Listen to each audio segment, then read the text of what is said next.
Have you ever spent decades building something, brick by brick, late night by late night, only to have it dismissed with a single sentence by someone who didn't even read the blueprints? That's how I lost my job at Line Tech Systems. 22.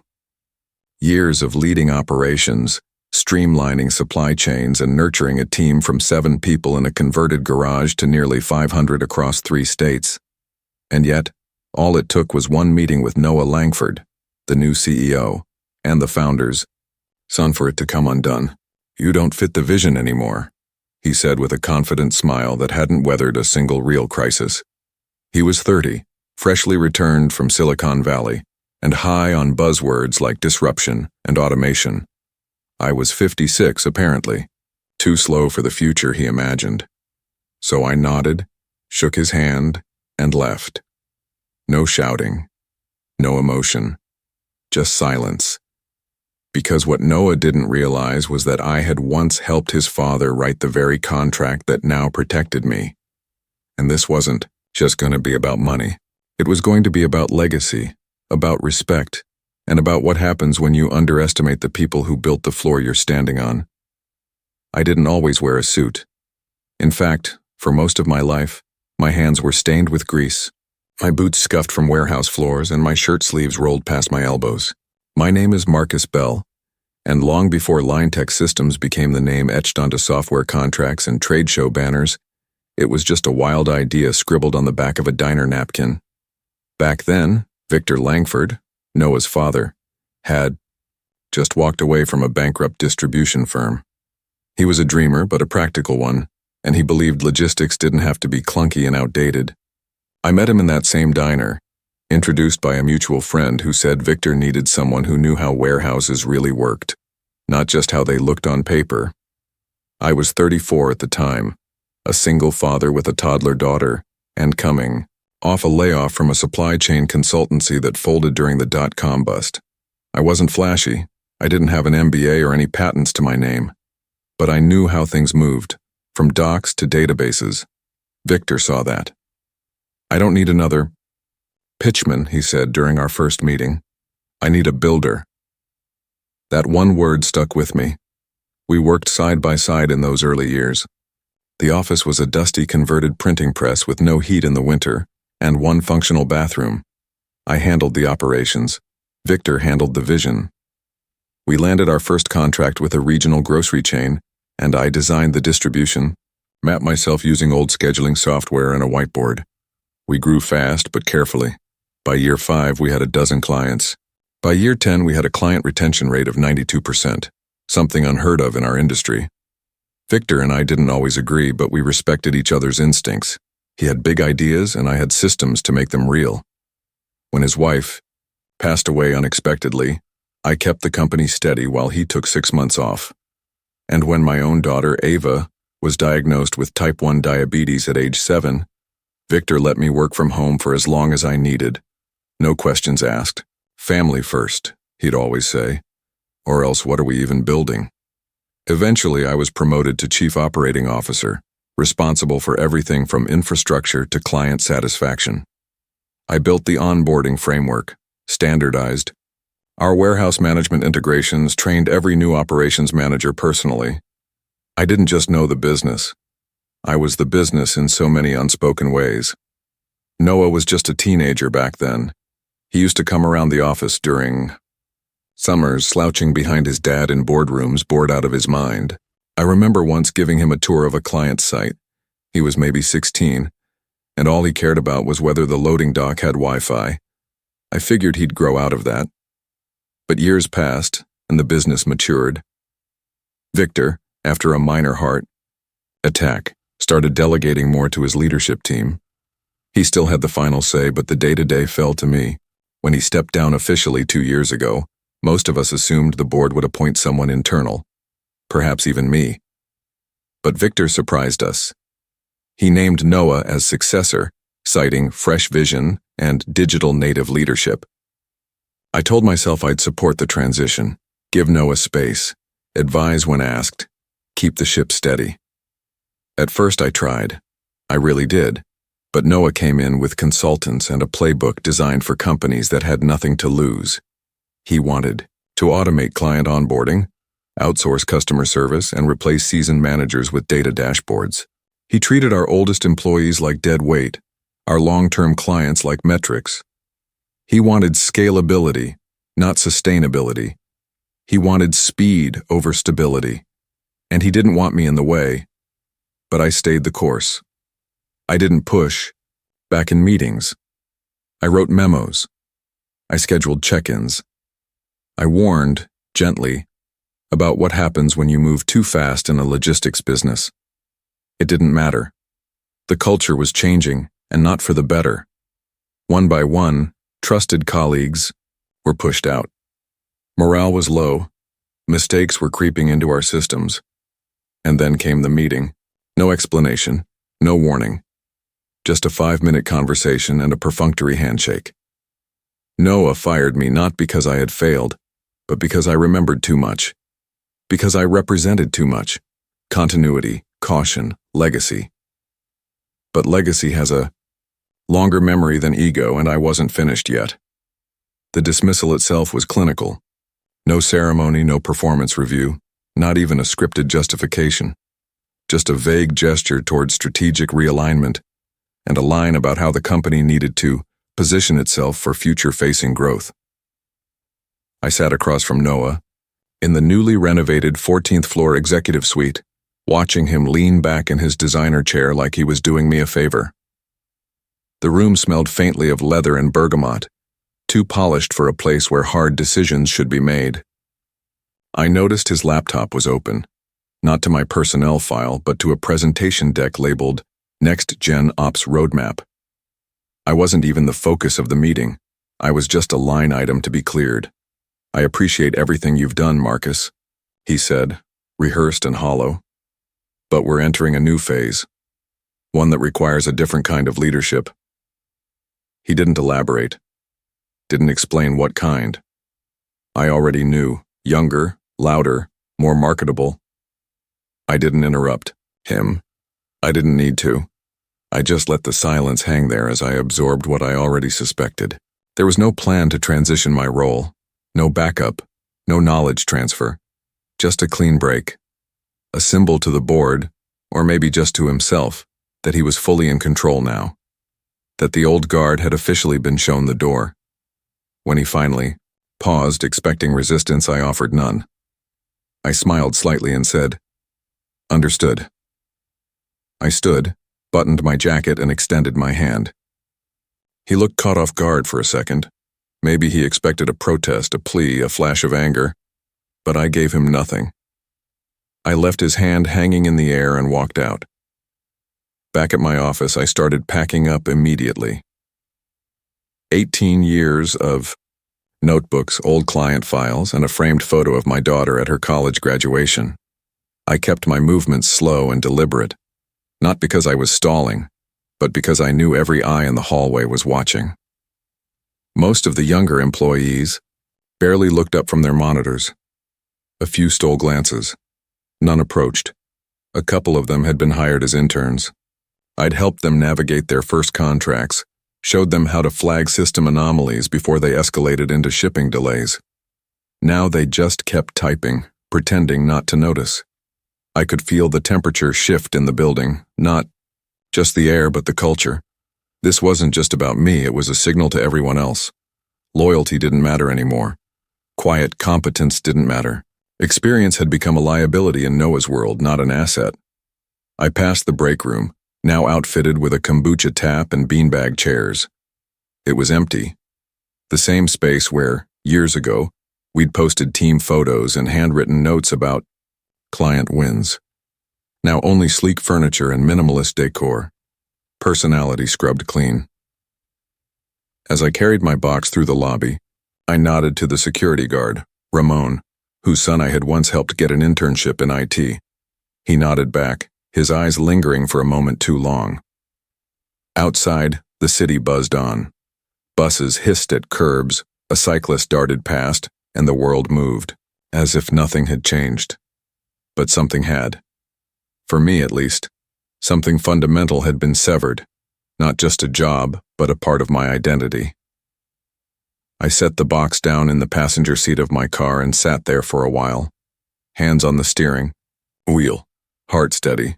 I wasn't angry, not exactly, I was focused. Because while Noah had made his move with the reckless confidence of someone who thought contracts were just paperwork, I knew better. Victor and I had drawn mine up together years ago, over coffee and caution. He insisted on it, called it a legacy clause just in case someone came along with more ambition than wisdom. Noah hadn't read it, but I had. And now the clock was ticking. That night I spread the contract across my dining room table, right where I used to help Ava with her math homework years ago. The document was slightly yellowed at the edges, but every word was intact, clean, legal, and deliberate. Section 14, paragraph C. In the event of termination without documented cause, as defined in Appendix D, the employee shall be entitled to severance compensation equal to 24 months of the most recent salary, inclusive of benefits, bonuses, and equity. Disbursements, Victor had been adamant about it. I've seen too many good people get pushed aside when the next wave rolls in, he said back when we revised the executive contracts together. This company may evolve, but it should never forget who built its foundation. At the time, I'd thought it was a generous formality, a gesture of respect. But Victor had known better. He'd seen what happens when legacy collides with ego. Now his son had stepped directly into the scenario his father had tried to prevent. I called Angela Cho the next morning. She was a corporate attorney I trusted, someone who had helped us vet vendors during LineTech's first big acquisition. We hadn't spoken in years, but she picked up on the second ring. I was wondering when you'd call, she said, almost like she'd been expecting it. Within an hour, she had a copy of the contract. 2 hours later, she called me back. It's airtight, she said. They either pay or we sue. And if we sue, we'll win. Probably in under 6 months. I knew what that meant. Noah's entire modernist image, streamlined, data-driven, future-proof, would be dragged into court for a breach of legacy ethics and contract law. I didn't want to go nuclear, not yet, but I wanted the leverage, because this wasn't about money, at least not for me. It was about something Noah clearly didn't value: continuity, care, principle. Angela began the formal process with a notification of breach, sent directly to LineTech's legal department and the board. I didn't copy Noah. I didn't have to. If he didn't know what he'd missed yet, he would soon. What he'd taken from me with a sentence I would now reclaim with a clause, not loudly, not angrily, just precisely, the way builders work, with purpose. In the quiet of that same evening, contract settled and legal wheels in motion, I found myself staring at the photo wall in my hallway, a mosaic of memories that spanned 2 decades. One image stood out, a candid shot of Victor and me taken on the day we landed our first national account. We were both younger, sleeves rolled up, standing in front of a server rack we'd installed ourselves.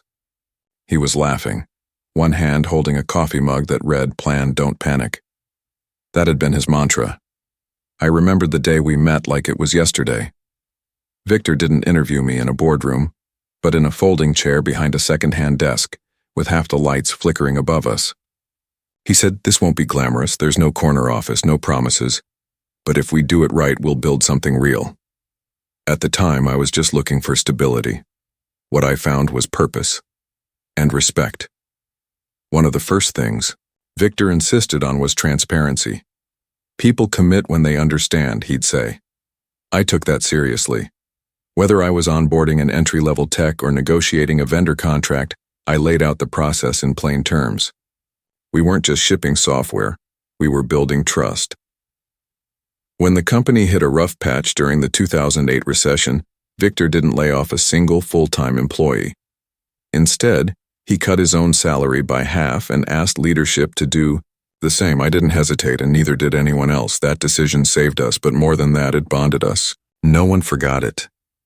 He taught me that leadership isn't about commanding attention. It's about absorbing uncertainty, quietly, effectively. That's what I tried to do every day. When my wife was diagnosed with breast cancer, Victor showed up at our door with groceries and a calendar already marked with the days he'd cleared my schedule. "Take her to every appointment," he told me. "This place will still be here." She passed away 2 years later, but I never missed a single chemo session, and the company didn't miss a beat. That wasn't coincidence, that was culture. It's hard to explain to someone like Noah what that kind of leadership looks like, because it doesn't come with spotlights or hashtags. It's lived in quiet decisions in systems that keep working because someone thought ahead, and it's preserved in people, not policies. Victor used to tell me, "It's not about legacy for the sake of pride. It's about building something that outlasts you because it's strong enough, principled enough, and human enough to do so." I believed him. Still do. That's why this fight, if it became one, would never be about revenge. It would be about defending that kind of thinking, that kind of leadership. Because no matter how sleek the dashboards or how shiny the code, you can't automate wisdom, and you sure as hell can't outsource integrity. 2 days after Angela filed the severance claim, I started making calls, not to lawyers or board members, but to people I trusted. People who had been part of the fabric of line tech long before the company became a buzzword in tech circles. The first was Eli Moreno, our former head of IT infrastructure. Eli had been with us for 15 years, a quiet genius who once rerouted a critical server during a lightning storm by hand because the system had locked up. Noah let him go 6 weeks before I was fired, citing redundancies and a need for leaner teams. Eli took it with grace but never hid his disappointment. When I called, he answered on the first ring. "I figured I'd hear from you sooner or later," he said, not unkindly. "Still have that copy of your contract?" I asked. He laughed. "Let me guess. Section 14. By noon, I had reached 3. More. Marlene Tran, who had led procurement with military precision since 2009. Corey Dubois, our logistics coordinator who'd designed our predictive routing tool. And Nina Patel, a brilliant UX architect who had once been one of Noah's favorite employees, until she questioned the rollout of a flawed client dashboard and was labeled difficult. They all told the same story in different words. Abrupt dismissals, vague reasons, no documentation. Age had become a silent liability. Questioning strategy, even respectfully, was a red flag. Culture wasn't just changing, it was hollowing out. And for each of them, like me, the one thing Noah's new regime hadn't bothered to check was their contracts. "I kept mine out of sentiment," Marlene admitted. "Didn't think I'd ever need it." "You do now," I said. The more I spoke to them, the clearer it became that what happened to me wasn't personal, it was systemic. A deliberate sweep of anyone over 45 who remembered how the company used to work, or worse, could expose how it was beginning to fall apart. That realization shifted something in me. This wasn't about reclaiming a title or settling a personal score. It was about protecting people who had given the best years of their careers to a company that no longer saw them.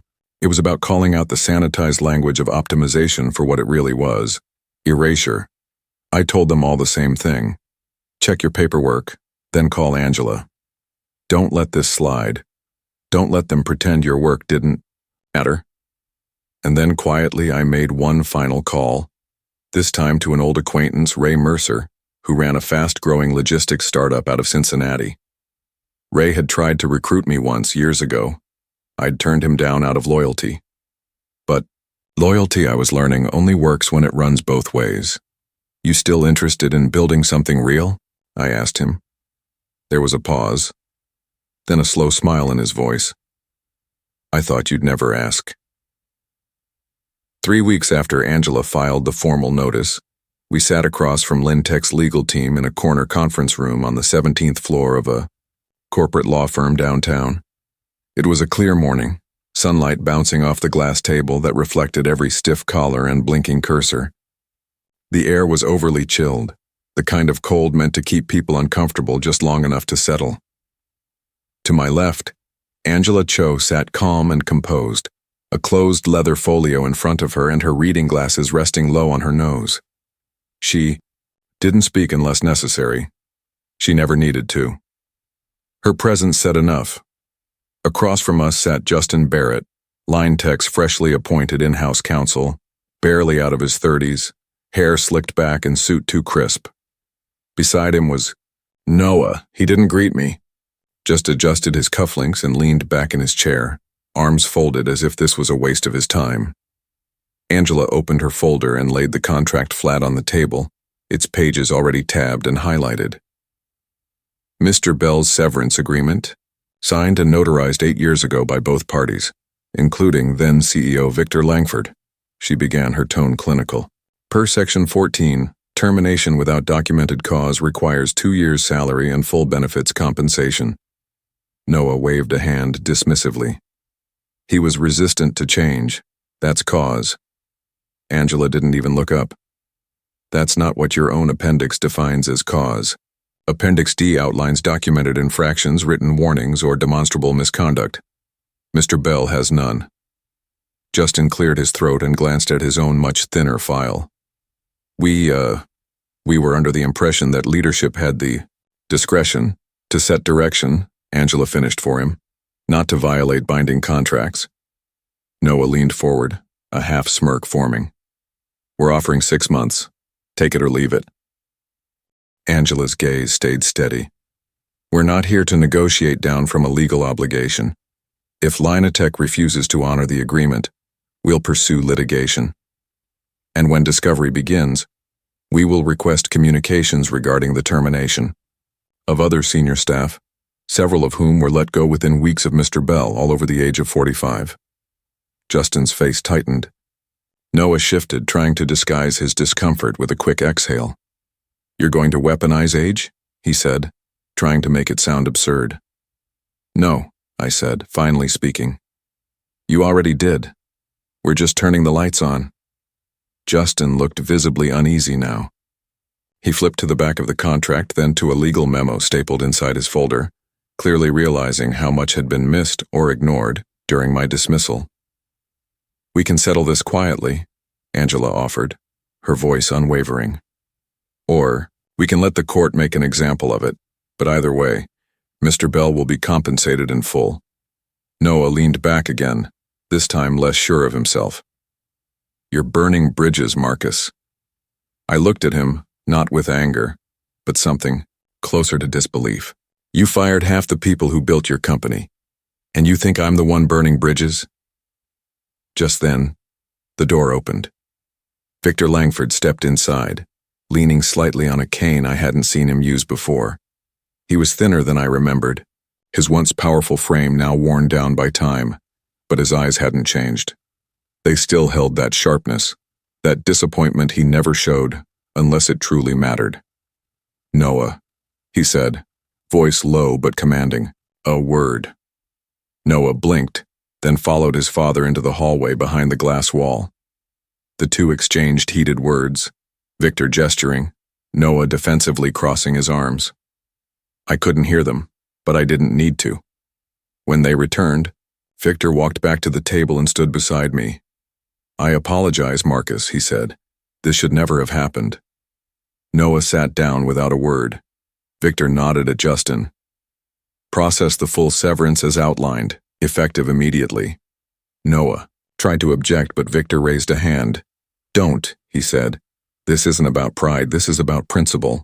You don't tear down the frame of a house because you don't like the paint. Angela packed up the folder without another word. As we stood to leave, Noah glared at me. This isn't over, he muttered. Any company that hires you, we won't work with them. I gave a small, patient smile. Then you might want to start rewriting your vendor list. 3 weeks after the settlement cleared my account, 2 years' salary, full benefits, and a quiet apology folded into the last line of the agreement, I walked into an old red brick warehouse on the south side of Cincinnati. Dust danced in, the sunlight pouring through high windows, the floor still scarred from years of forklift traffic. It didn't look like much yet, but I could already see it. This was where we would start over. Ray Mercer met me near the loading dock. Sleeves, rolled up, hard hat tucked under his arm. He'd spent the last decade quietly scaling his logistics tech firm, Precision Nexus, into a regional disruptor. He had no appetite for corporate showmanship, just smart systems, ethical partnerships, and people who knew how to get things done. We shook hands like old friends, no small talk needed. "You really gonna do this?" he asked. "Not alone," I said.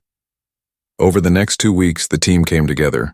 Eli Moreno signed on to rebuild the core architecture. Marlene Tran brought her decades of procurement expertise and immediately cut Ray's vendor costs by 12%. Corey Dubois mapped out a new routing engine based on his old predictive model, the one Noah shelved because it didn't scale fast enough. Nina Patel offered to redesign the client dashboard, this time with input from actual clients. We named the new division Cornerstone Systems. It was Marlene's idea. "Because if you're rebuilding something that matters," she said, "you start with the part that holds the rest together." We weren't trying to be flashy. We weren't trying to dominate markets or draw headlines. We just wanted to prove that you could build a logistics technology company on values that weren't treated like liabilities: stability, experience, human intuition. Ray gave us full autonomy. "Build what you know works," he said. "I'm just here to fund it." And he did. We got our first prototype out in 6 weeks. Our first client, an Ohio-based medical supply company, signed a 2-year contract after a single demo. I won't pretend it was easy. There were late nights, unexpected setbacks, and more than a few moments where I wondered if we were in over our heads. But every time doubt crept in, someone would send a message or stop by my office to say, "This feels right again." Then something started happening. Emails came in from former Line Tech employees, engineers, analysts, operations staff. Some had been pushed out, others had left on their own. All of them said the same thing. "Do you need help?" They weren't chasing money. They were chasing meaning. A place where their work would be recognized, where they wouldn't be replaced by a dashboard the moment they hesitated to nod along. We took on a few. Carefully, strategically. Enough to build momentum, not bloat. Clients started noticing too. A few of Line Tech's mid-tier accounts began calling, frustrated with slow rollouts and robotic service. They wanted conversations, not canned responses. And they remembered names. Eli, Marlene, me. We didn't poach. We didn't undercut. We didn't need to. We just listened. And we delivered. And as the pieces fell into place, I started to realize this wasn't just a rebound. It wasn't about revenge anymore. It was a rebuild, with purpose. Not to return to the past, but to prove that the future didn't belong only to those who shouted the loudest or moved the fastest. Sometimes it belonged to those who remembered how to lay the first brick. It was a Tuesday afternoon when my phone rang, and Victor Langford's name appeared on the screen. I hadn't heard from him since the day he overruled Noah and signed off on my severance. For a moment, I hesitated. Part of me thought he was calling to check in, maybe to offer a quiet word of thanks. But as soon as I picked up, I could hear it in his voice. He wasn't calling for pleasantries. "Marcus," he said, voice worn but steady. "We need to talk. Tonight, if you can." "About what?" There was a pause. Then he said, "About saving what's left of Line Tech." At 7 p.m., I pulled up to Victor's home on the edge of the city, the same modest 2-story he'd lived in since long before Line Tech ever turned a profit. Thomas Baldwin, our former systems director, was already inside. So was Angela Cho. Victor looked tired, thinner than I remembered, but alert. He motioned for us to sit. "Noah's run the company into the ground," he said. No hint of defensiveness. "Client retention is down nearly 40%. Key contracts are at risk. The board's in panic mode." I kept my voice even. "You gave him the reins." "And I was wrong," he said simply. "I thought he'd learn. I thought giving him room would make him ready. But I underestimated what it means to inherit power instead of earn it." He slid a folder across the table. Inside was a proposal, cleanly drafted with board signatures and a merger agreement. "You're building something better," he said. "The board knows it. They want to fold Line Tech's remaining infrastructure into Cornerstone Systems, salvage what's worth saving, but only under your leadership." I didn't speak right away. I looked at Thomas, who nodded slowly, and at Angela. who had already started flipping through the legal language. I thought about the people still at Line Tech, the ones afraid to speak up, still trying to hold on. And I thought about Noah, whose arrogance had never been about evil, but about emptiness. He hadn't understood the soul of the company because he'd never had to fight for it. What about him? I finally asked. He'll be bought out, Victor said. A quiet exit, he's already overseas chasing a consulting gig, let him go. It wasn't triumph I felt in that moment. It was something closer to clarity. This can't just be about recovery, I said. If I do this, it has to be about building something that lasts, built on trust, not trend. Human before digital. Victor nodded. That's why we're here. That's why I'm asking you. I looked around the room, at the team we'd once been, and the future we were being, asked to restore. All right, I said, let's rebuild it, but this time we do it our way. 1 year later, I stood on the mezzanine of our expanded facility, no longer just Cornerstone Systems, but now Cornerstone Line Tech Alliance. Below me, machines hummed in rhythm, engineers moved with purpose, and conversations echoed through an open-floor workspace that blended experience with energy. The soul of the old company wasn't just revived, it had evolved. Victor joined me briefly, leaning on his cane, a faint smile on his face. He didn't need to say much. The numbers spoke for themselves. Retention up 60%, 3 major clients returned and new ones waiting in line. But beyond metrics, something deeper had shifted. Our people felt seen again, respected, valuable. Noah never came back. Word is, he's consulting in Southeast Asia, helping startups avoid the legacy traps his own arrogance couldn't escape. I don't wish him failure. I wish him wisdom. Some lessons just take longer to land. Someone asked me recently what made the turnaround possible. I said, we stopped chasing speed and started building strength, because in the end it was never about revenge. It was about restoration, with vision, with principles, and with people who remember why the work matters. What would you rebuild if you had nothing left to prove? Only something worth protecting? Share your thoughts below. I read every comment. And if this story meant something to you, don't forget to like, subscribe, and pass it on. Stories like this are more than content, they're conversation. Let's keep it going.